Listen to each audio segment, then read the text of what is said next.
What a blatant injustice done by a powerful Queen Jezebel, yung asawa ng hari, Queen Jezebel, against an innocent a landowner. So, kung napakinggan ninyong mabuti, itong hari may gusto ng lupa, no, kinausap niya yung kanyang kapitbahay, sabi niya, bilhin ko yan, okay naman yung hari. Nung hindi ipinagbili, sino ang nasaling? Yung Jezebel na yan. Oo. Kaya sabi niya, ako bahala. Oo. So, using power and then plotted a fake news na itong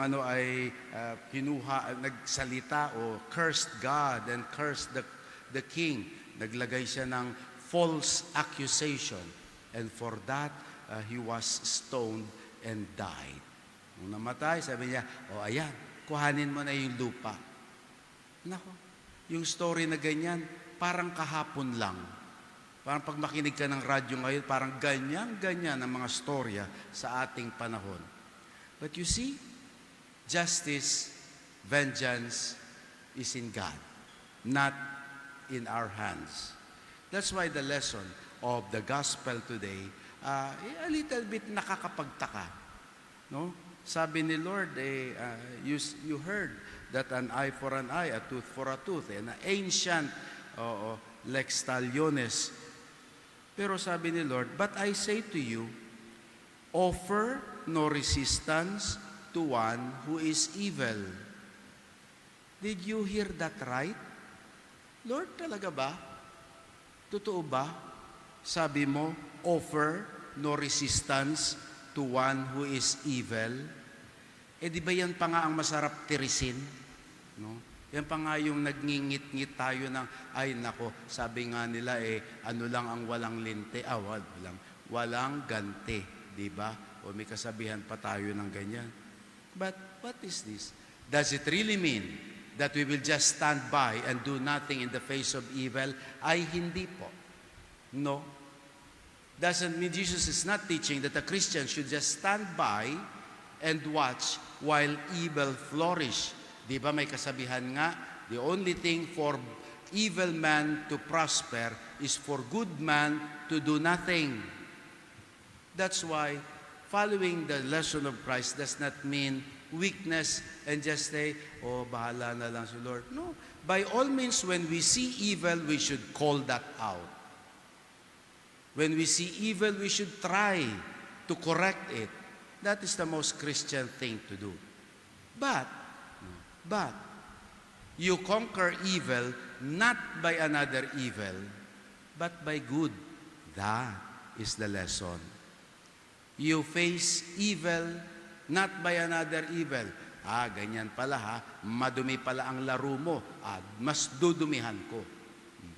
In fact, itong an eye for an eye, a tooth for a tooth, hindi naman ibig sabihin yan yung gagantihan mo na. No?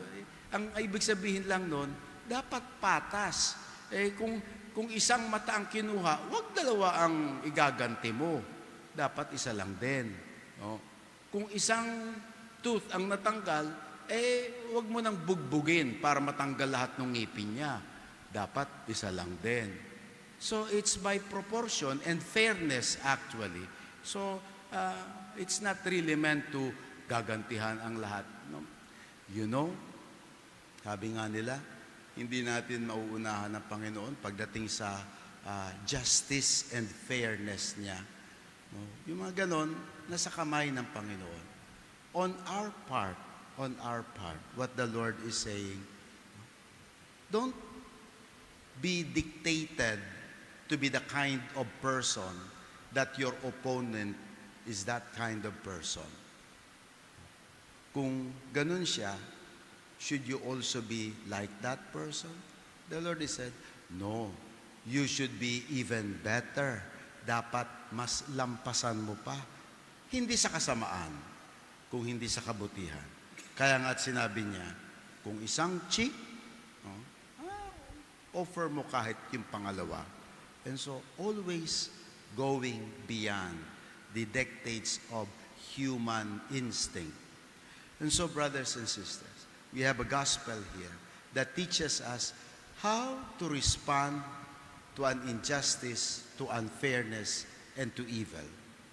And Jesus is only saying, as he demonstrated on the cross, Father, forgive them, for they don't know what they are doing.